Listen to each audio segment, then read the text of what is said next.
Supergiant Games is one of those big, foundational, independent game studios out there. And while they had plenty of success early on with stuff like Bastion and Transistor, Bastion still being my favorite thing they've done, the first Hades was their real breakthrough moment. Hades is a classic at this point and shows how good the roguelike genre can be. So when they put their first ever sequel into early access back in May 2024, nobody was shocked. Now, about a year and a half later, the full version of Hades 2 is finally here. I've put a ton of time into it, and I'm not going to waste anybody's time here. This thing is great. The first game was fantastic, and this sequel takes what they figured out from making that one and uses it all to build something even better that actually improves on what came before in some really smart ways. This one kicks off with a heavier setup than the first game had. You're not playing as the guy who just wants to leave home anymore. Instead, you're playing as his sister, Melinoi, the princess of the underworld, and you're on a revenge mission against the Titan of Time himself, Kronos. The Greek gods are dealing with some serious problems in Hades 2. There's a full war going on. Kronos took over everything, threw Hades in prison along with Persephone and Zagreus, and basically kicked out a bunch of other gods from the underworld too. Your job is to save your family and make Kronos pay for what he did. It's pretty straightforward as far as stories go, but it works really well. Just like the first game, they fill everything out through dialogue that's written really well but stays short and punchy. You talk to your friends at your base, you get flashbacks, you play through some memories, and all of it does a great job making the world feel bigger. This approach has been working since Bastion, and damn it, it still works now. The way Supergiant writes characters is still really good here. There's tons of new people for the writers to work with, and they nail it. Even the characters who come back from the first game have some surprises in store for you. Whether it's how they act during the war, their new designs, which almost always look amazing, or their voices, which are done really well, I found myself wanting to talk to everyone after every run because they always had something new to say and something to react to. Nemesis might give you crap for dying too early on one run, then act jealous the next time you actually manage to beat Kronos. Hecate, who's your mentor this time, always wants more from you, but she's also quick to give praise when you earn it. And this time the gods don't hold back about what they don't like about humans, even when they're talking to Melinoi. Turns out the Greek gods kinda suck, actually. This leads to some pretty interesting conversations about greed or how they don't really get why people need hope and stuff like that. The basic way you play is pretty much the same as the original. You hang out at your base, which you could call it a bastion if you wanted to. At your base, you chat with people, grab upgrades, do all that stuff before you head out on your run. You go through 4 different zones, moving through randomly put together rooms, fighting whatever shows up, picking up upgrades and boons from the gods that change how your abilities work and really shake up how you play. Each run wraps up with a boss fight, and your main goal is to get back to Tartarus, take revenge for your family, and take down Kronos in the House of Hades. Each run takes somewhere between 20 and 40 minutes, and at the start, you're gonna die a lot. While each run mixes things up randomly, there's a huge focus on actually getting stronger over time. Hades 2 actually gives you way more ways to improve your character and add stuff to your home base than the first game did. The new systems here feel more useful and satisfying than what came before. There's this Arcana system now, where you unlock and use cards that give you really strong bonuses, but there's a limit to how many you can have going at once. Each card does something helpful during your runs. It could be as basic as giving you Death Defiance, which lets you survive a hit that would normally kill you, or it could buff your total magic and health before you even start a run.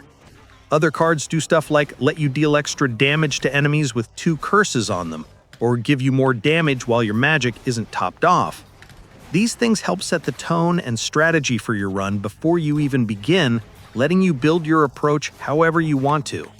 The number of Arcana cards you can use at one time depends on your grasp, which is a number that goes up as you spend a different resource while you chip away at runs. Each card costs a certain amount based on how strong it is. So you have to pick and choose which ones to use based on what you can handle at any given moment. The more cards you unlock and the more grasp you get, the bigger edge you take into a run, which means better chances of actually making it through. These things are way more fun to mess around with than the upgrade paths from the first game, which were mostly just tiny percentage increases that felt pretty boring. This is exactly the kind of thing they needed to fix.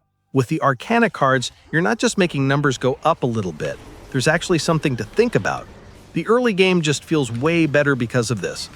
In Hades 2, you're always unlocking something new or getting shown a new system. So even when you die on your latest run, it doesn't feel like you're going nowhere. There's always something to look forward to when you get back to your base at the Crossroads. The Crossroads sits between the bottom of Mount Olympus and the deep parts of Hades, and it works like the House of Hades did in the first game. It's where you hang out after runs, and it gives you a bunch of base building stuff that actually matters for your runs.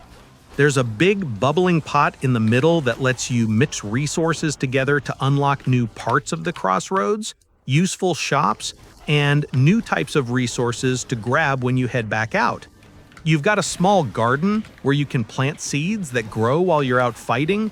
The Crossroads also has spots where you can take characters on little dates, both friendly ones and some that are a bit more romantic.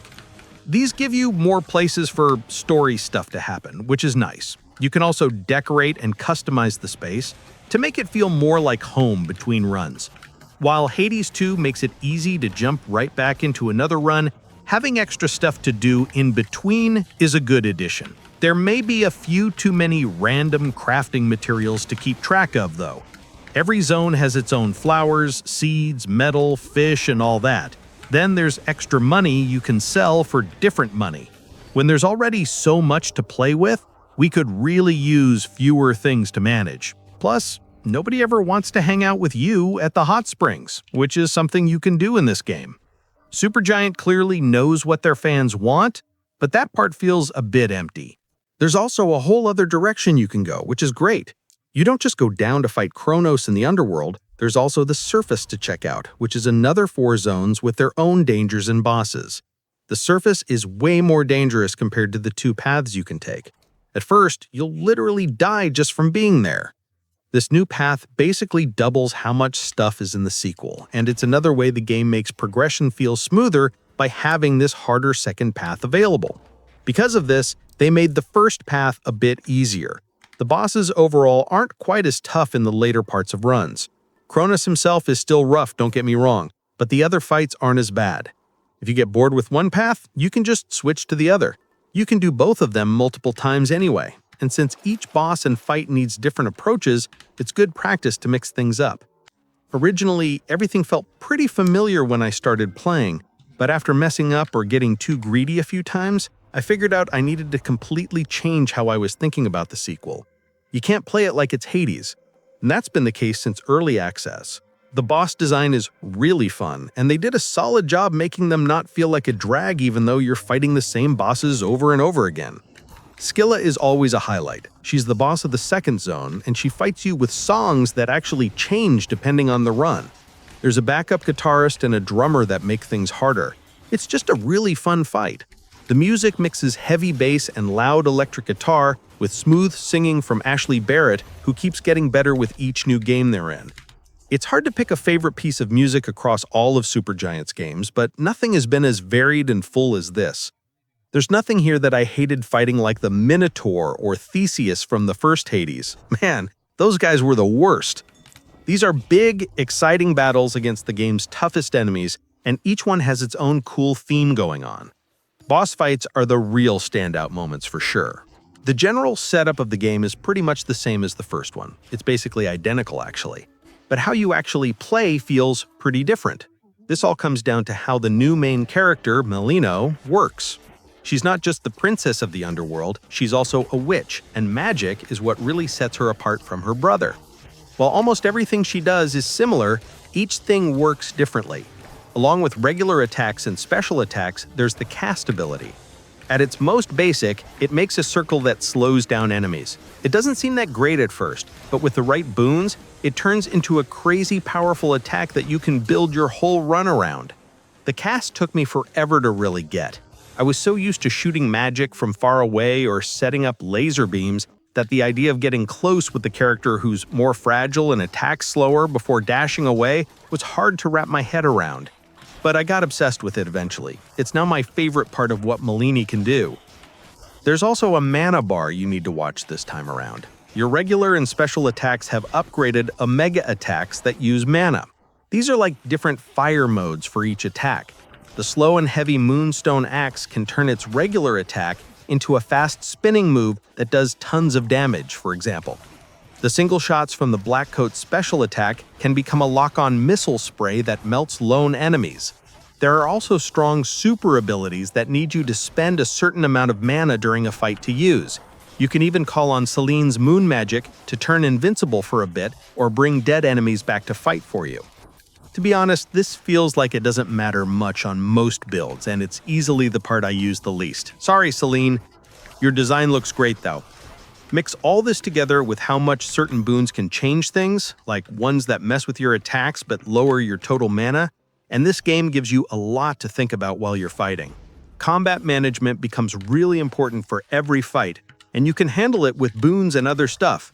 Melanie can also bring a familiar with her to help grab resources or attack and boost her own abilities. It feels a bit slower and more about thinking things through compared to the first game. You use long-range magic more, and the weapons generally let you stay farther from enemies than in the first game. There are some close-range weapons, but out of the 6 total weapons, about 4 let you keep your distance.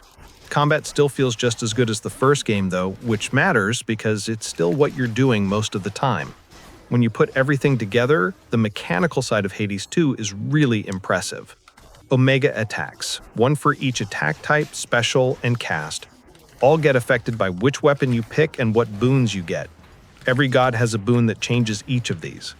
The cast ability especially is way more useful without boons than Zagreus' weird red diamond thing ever was. In line with her witch stuff, Melanie can throw down a circular ring that traps enemies inside for a bit, making it work great for crowd control right from the start. Boons from gods can completely change it, turning the defensive trap into an offensive area attack that destroys big groups or puts nasty curses on them. Unlike Zagreus, Melano doesn't dash as much. There's a longer wait between each of her quick dodges, which feels weird at first. This is balanced by making sprinting more important. You sprint by holding the dash button right after you use it. Sprinting gives you the same damage avoidance that Zagreus had, but it adds more offensive options too. Some enemies are actually designed to punish you for only using dashes, which makes you change how you think. Sprint can also be upgraded with boons just like your regular attacks. It lets your sprint shock enemies with Zeus's lightning, or knock back whole groups with Poseidon's waves. This real change is just a taste of how Hades 2 handles improving something that already worked well. They make small, sometimes experimental changes that end up affecting how you play in big ways. The starting Witch Staff gives you a nice mix of safe ranged hits, while others like the Sister Blades make you get right in enemies' faces because of how short their range is. There are familiar characters like Aphrodite and Hermes, plus totally new ones. Hestia, for example, gives you flame damage boons that let you use damage over time strategies. With 6 different weapons, more boons to power them up, different keepsakes from friends and enemies that change runs, and a handful of animal familiars to pick from, Hades 2 gives you so many options that it's hard to ever feel like a run is pointless. Sure, you'll still have runs that go way better or way worse than others, but I didn't play a single one that didn't teach me something or show me something useful. All these options also get introduced at a good pace that's not too fast. You never get hit with too many new things before you understand what you already have. Each new piece is another part of a bigger puzzle that eventually lets you have runs that succeed more often. It rewards you for thinking about both the prep work before runs and how you build things during each run. It's a really engaging formula that makes the original seem like just a starting idea in comparison, and it shows how big Supergiant's goals were with this sequel. For level design, they don't change too much from the formula that worked in the first game. They stick mostly with what was good about the original while throwing in a few new twists here and there to keep things interesting. But they like to surprise you, though. The third underworld zone splits into wider, more open areas, which feels like a breath of fresh air. The first 2 zones on the surface also change things up with a less linear way to move forward. Each zone marks a change from the places in the first game. which is probably nice to hear since you're mostly going through the depths of Hades again. Different paths take you to new areas that are full of color and personality. Supergiant's art style really shines here. Hades 2 shows off a great new version of Hell's Depths, and it gets even better when you see familiar spaces come back in the game's later, more exciting parts. It's surprising that going down through Hades isn't the only thing you can do. A totally different route opens up a few hours into playing. This adds way more content than the original game had. The original 4 zones get replaced by more than twice that many. This extra content doesn't hurt quality either. Each zone is done in Supergiant style that you can spot right away. The areas are also more different mechanically, with some giving you bigger spaces to explore and letting you pick which routes to take and when. This helps break up the repetition of just moving from one room to the next in a straight line. But honestly, with how much variety there is, that never really feels like a problem that needs fixing anyway. But at the end of the day, you're still picking a door, fighting some enemies, and getting an upgrade. This is another game where it's all about making the systems better, not redoing them. And that's good because the systems are good. This extra depth to combat stays fun because of a totally new bunch of enemies to deal with. Many of them make you quickly figure out the new combat options and how to use them best. Simple, slow-swinging big guys might be normal in the first few fights of a run, but they quickly get replaced by what seems like endless waves of small but deadly floating fish later on, or heavily armored soldiers that need quick reflexes to avoid their wide melee swings. The scorched ruins of a city destroyed by war look totally different from the super clean halls of the taken-over underworld. The underwater boiling rooms of the Siren's Forgotten nightclub open up to wide fields full of lost souls. The world of Hades 2 is different in every zone, and memorable. And not just because you'll be going through it again and again. Another way the game makes things better is with the art, which somehow looks even better than the first game. The character and background art is just gorgeous and packed with details. Hades 2 is the best-looking thing the studio has made yet, and the richest they've ever built. There's a huge amount of detail put into each space that makes them feel important in the wider story of the world. The music, the menus, everything about how it's presented is top-notch. I'm guessing this is because of the budget. They had huge success with the first Hades, and everything in Hades 2 feels polished to perfection. You can really see how confident these developers are. Their version of the Greek gods stays pretty interesting, and they manage to make things funny and light while also keeping the power and mystery of the Greek gods intact. They're not all just one-note jokes. The game manages to be pretty funny though, which I think you can only pull off with good writing. The voice acting is great all around, which is even more impressive when you think about what seems like an endless amount of interesting dialogue that covers the hundreds of different things that can happen in each run. The actors are all doing the work to sell it. It's quality stuff everywhere you look. Their take on the Greek gods and the story weaves humor and good writing that keeps things charming. It's really interesting to watch how Maloney's relationships with each character grow with each night that passes. It makes you want each new conversation and gives the story more depth than your typical revenge plot. The stakes are bigger here, with a wide conflict that threatens not just Maloney and her family, but every part of the underworld, the surface above, and the gods looking down from the mountaintop. Kronos is a properly scary villain who keeps showing up to threaten you as you get closer to him. He also rubs in all your losses, which makes beating him feel really satisfying. But Kronos is just one of many great enemies along the way. They give time for each main bad guy to shine in their own way. And they and your friends at the crossroads all react in believable ways to everything you do. They comment on which weapon you picked, what boons you got, how you died, and more. Just like the first game, this is where Hades 2 really stands out from other games in the genre. The way the script includes everything you do into the main story to make it feel like it's being written as you play is unbelievable. It's the strongest thing the original game had, something no other game has matched since, and Hades 2 does it even better without any effort. Maloney often watches the constant arguing between the gods, titans, and everyone caught in the middle, and sometimes the cruelty they let spill into the world.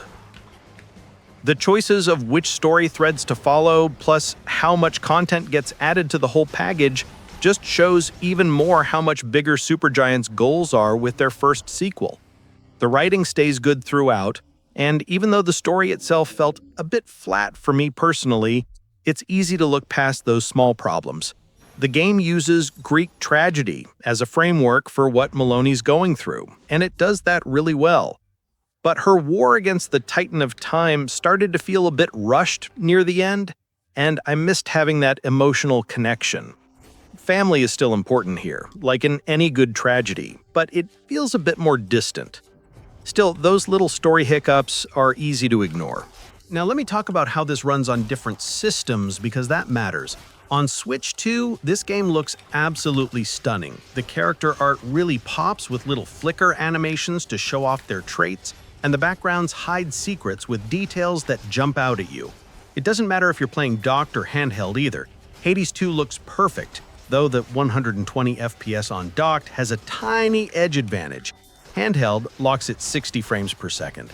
I was also really impressed with how it runs on Switch 1.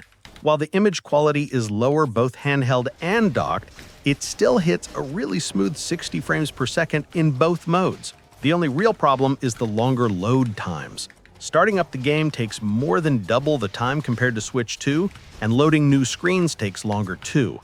Time can't quite stop the Switch 1 version, but it definitely slows things down.